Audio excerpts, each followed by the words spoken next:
What's happening, guys? It's Teddy. In today's video we are installing a Torsen Differential that should have been on the UK's Mach 1. So you may recognise this car from previous videos, guys. This car has comp cams, Cooks long tube headers, a full steeder chassis. We're just finishing it off with the last piece of the puzzle, which is the Torsen Differential.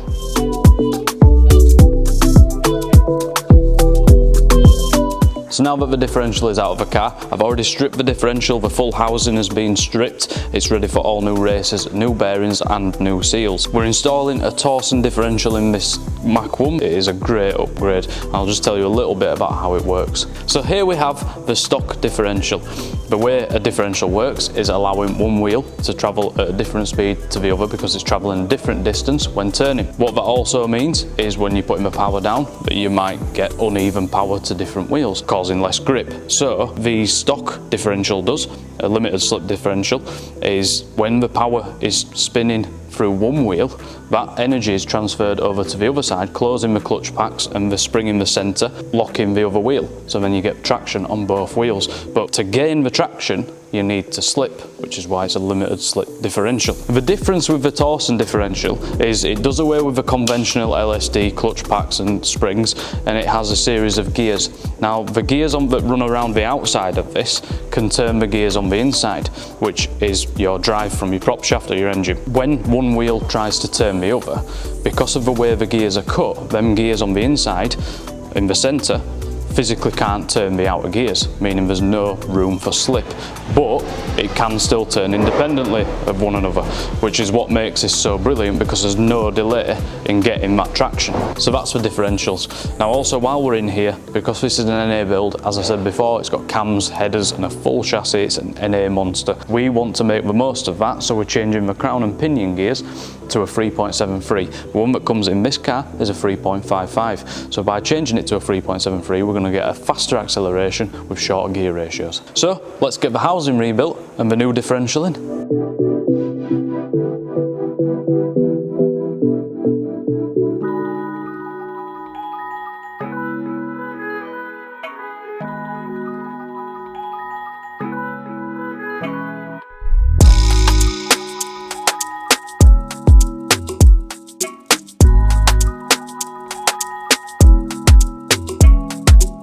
So there you have it, guys. The diff's now all installed. It's fully rebuilt. We've got all new seals, all new bearings. The only thing left is to put the plate on and get it back in the car.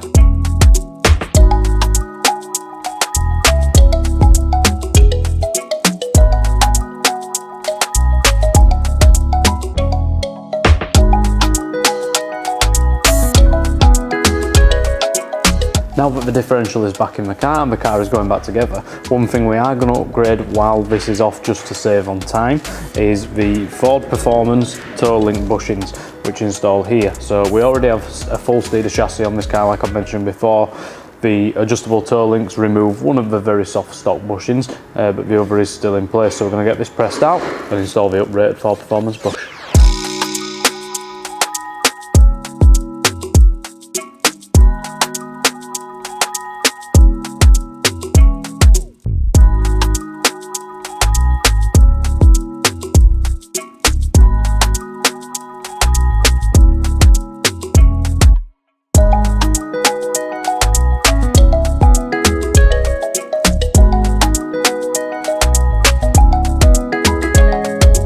Now, all that's left to do is just make a couple of tweaks because we've had all the rear end apart, all the hubs have been off, the toe links, the vertical links, everything's been off. So we just need to set it back to our specifications and then we're good to go.